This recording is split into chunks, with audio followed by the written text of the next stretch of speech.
होली का त्योहार आ रहा है।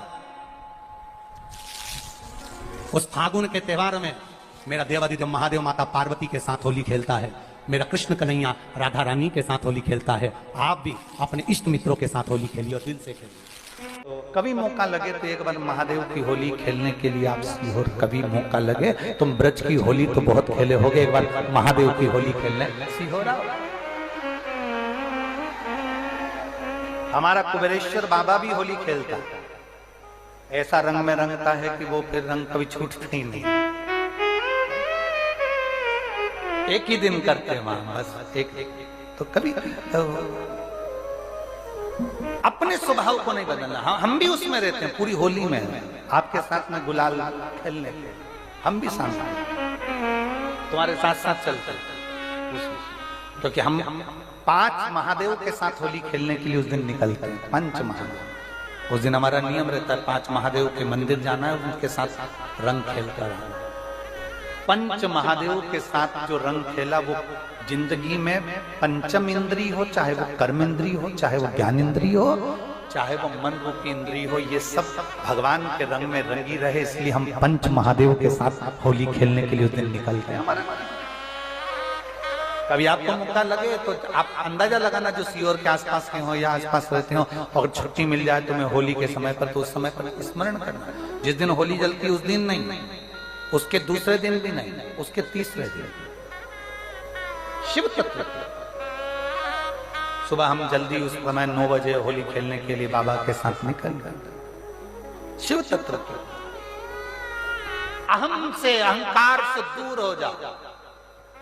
दिवाली तुमको थोड़ा सा अभिमान सिखा सकती है, रक्षाबंधन तुमको थोड़ा सा अभिमान सिखा सकती है, मकर संक्रांति तुमको थोड़ा सा अभिमान सिखा सकती है।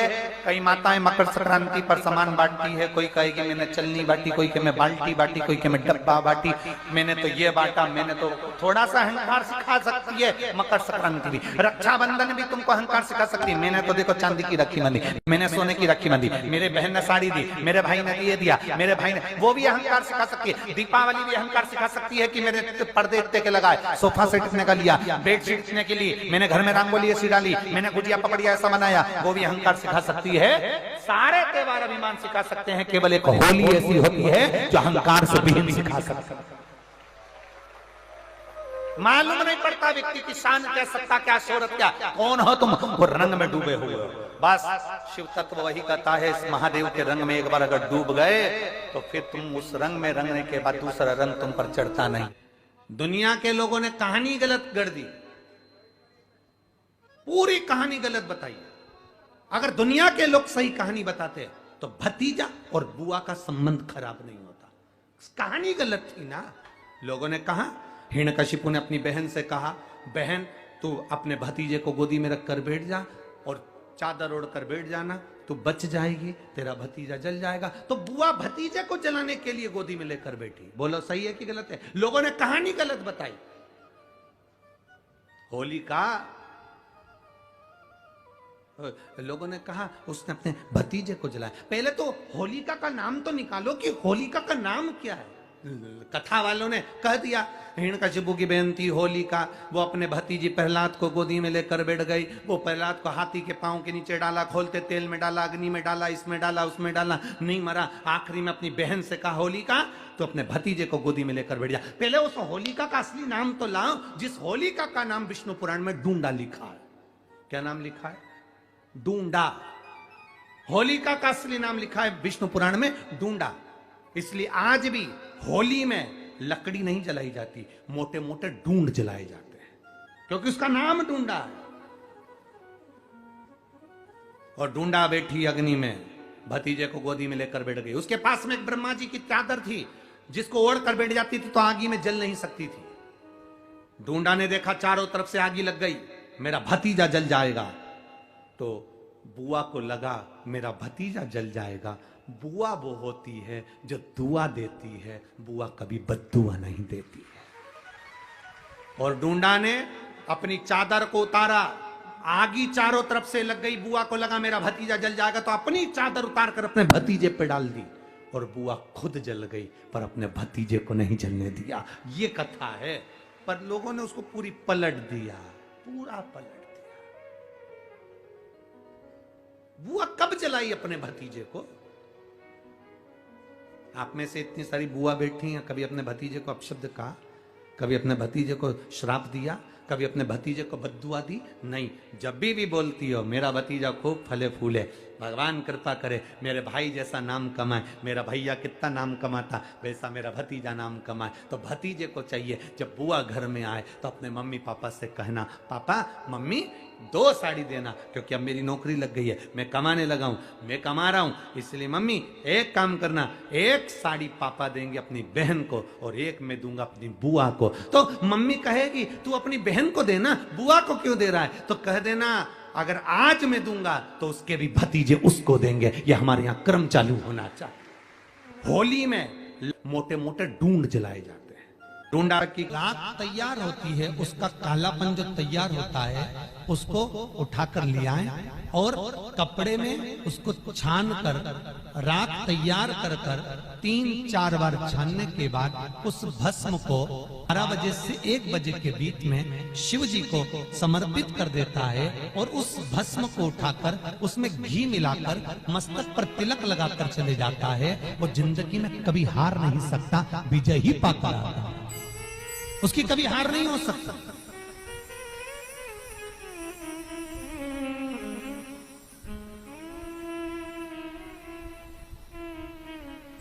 वो कभी हार नहीं सकता।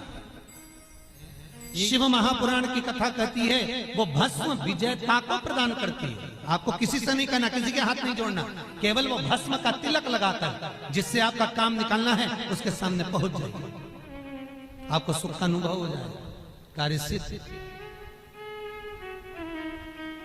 तो भस्म इतनी प्रबल हो गई। मार्च को महादेव की होली अपने अपने शिवालयों में शंकर जी शिव मंदिर के अंदर चंदन का जल 1 लोटा अवश्य चढ़ाएं, महादेव की होली अवश्य मनाएं। होली आ रही है, लगी नहीं रिया की होली जैसा है।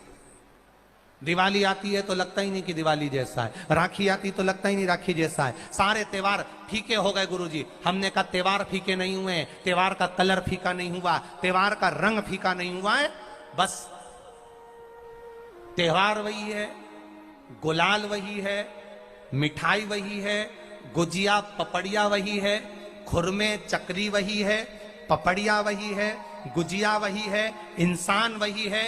बस बाजार में से जो रौनक समाप्त नहीं हुई है, रौनक आपके भीतर की समाप्त हो गई। आपके भीतर इतनी ईर्ष्या भराती गई, इतनी ईर्ष्या भराती गई, इतनी ईर्ष्या भराती गई कि वो ईर्ष्या के कारण, उस अहंकार के कारण, उस अहम के कारण तुम एक दूसरे से मिलना पसंद नहीं कर पाते। पहले के लोग कहते थे हमारे यहाँ जब होली होती थी इतने लोग आते थे, मिलने जाते थे, गुलाल लेकर जाते थे। आजकल तो कोई दिखता नहीं है। कारण केवल इतना सा है, तुम्हारा अहंकार, तुम्हारा ईगो, तुम्हारा अभिमान तुम्हें अपने घर से बाहर नहीं निकालता। तुम घर से बाहर नहीं निकलते अपने अहंकार के कारण, अपनी काया के कारण, अपनी अभिमतता के कारण। आप दूसरे से मिलना पसंद नहीं करते। जरा सा कोई ने कलर लगाया तुम्हें क्रोध आ गया, जरा सा किसी ने गुलाल लगाया तुम्हें गुस्सा आ गया, जरा सा कोई आया भाभी जी भैया जी करके गुलाल लगा गया, तुम न न न न न न न न न कहां जाओ।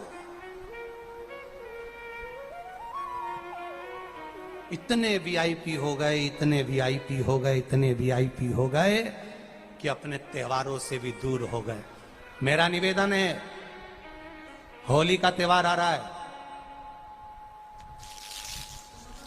उस फागुन के त्योहार में मेरा देवाधिदेव महादेव माता पार्वती के साथ होली खेलता है, मेरा कृष्ण कन्हैया राधा रानी के साथ होली खेलता है। आप भी अपने इष्ट मित्रों के साथ होली खेलिए और दिल से खेलिए। अरे सीहोर में, सीहोर जिले में एक होली होती थी, उस होली का नाम हमने पिछली बार बदल दिया था। कौन सी होली कर दी थी? महादेव की होली। पिछली बार हमारे सीहोर जिले में हमेशा होती आई थी वो होली, थोड़ा उसका नाम हमने चेंज कर दिया था तो उसको महादेव की होली कर दिया था। मेरे सीहोर जिले के रहने वाले सभी रहवासियों से, जिले भर के निवासियों से निवेदन करना चाहूंगा, वो पुरानी होली को बंद कर महादेव की होली नाम दिया गया है।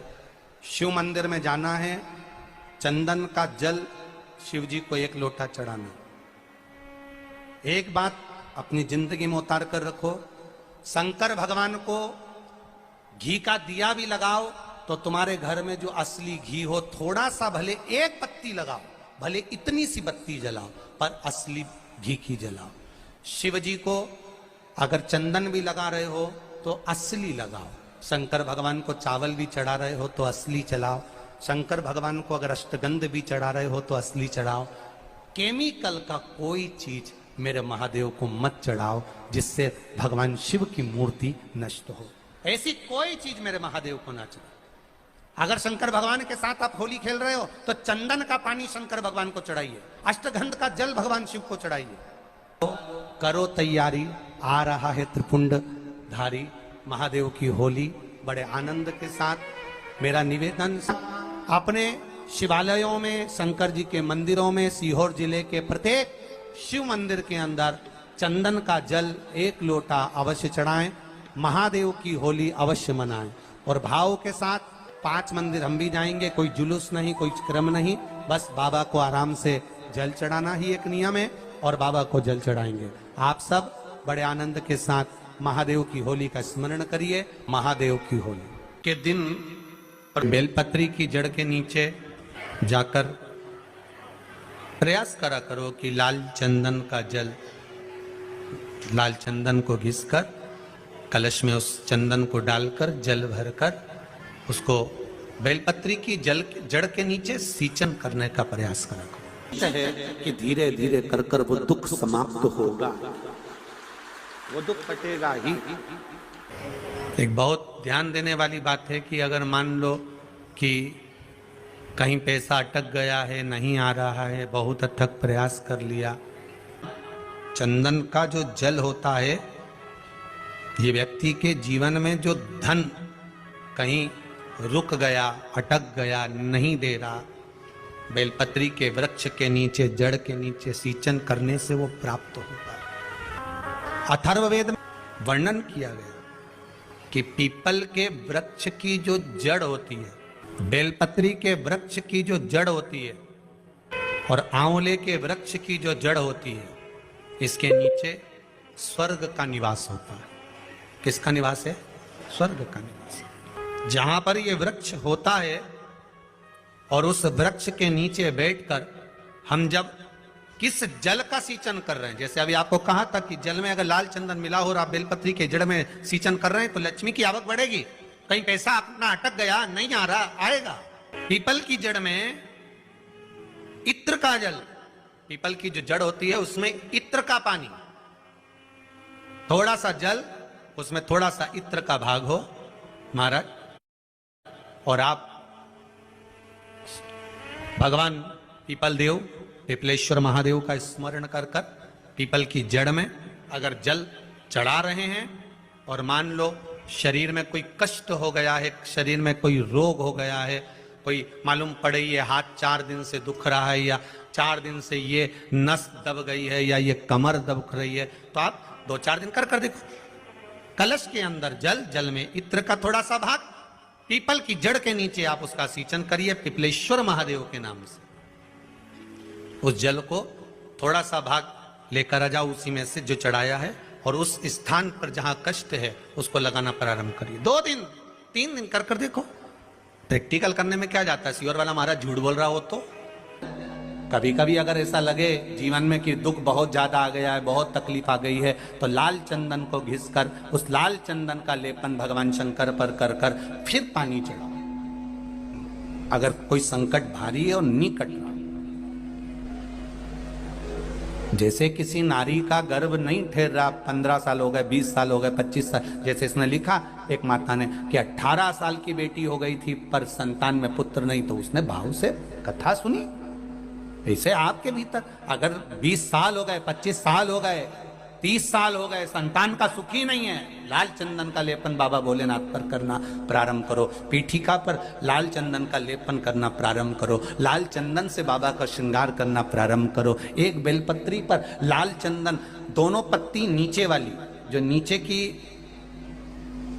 नीचे की जो 2 पत्ती होती है इस पे लाल चंदन और बीच वाली पत्ती पर पीला चंदन लगाकर बाबा के शिवलिंग को समर्पित करिए, बाबा से प्रार्थना करिए, रोज प्रार्थना करो। परंतु एक बात का स्मरण रहे, 25 साल हो गए, 20 साल हो गए, 30 साल हो गए, संतान नहीं, तो पहले जल से अभिषेक कराना, अभिषेक कराकर उस जल का आचमन करने के बाद हाथ को खासा करना, धोना, उसके बाद में फिर वापिस बाबा का स्नान कराओ, फिर चंदन का लेपन कराओ, फिर 1 लोटा जल चढ़ाकर बाबा का स्नान कराओ। बाबा का बड़ा सुंदर भाव से लाल चंदन से जो अभिषेक करता है, बाबा को लेपन कर कर फिर जल चढ़ समर्पित करता है, निश्चित है उसकी गोदी मेरा देव अधिदेव महादेव जरूर भरता है, ये निश्चितता है।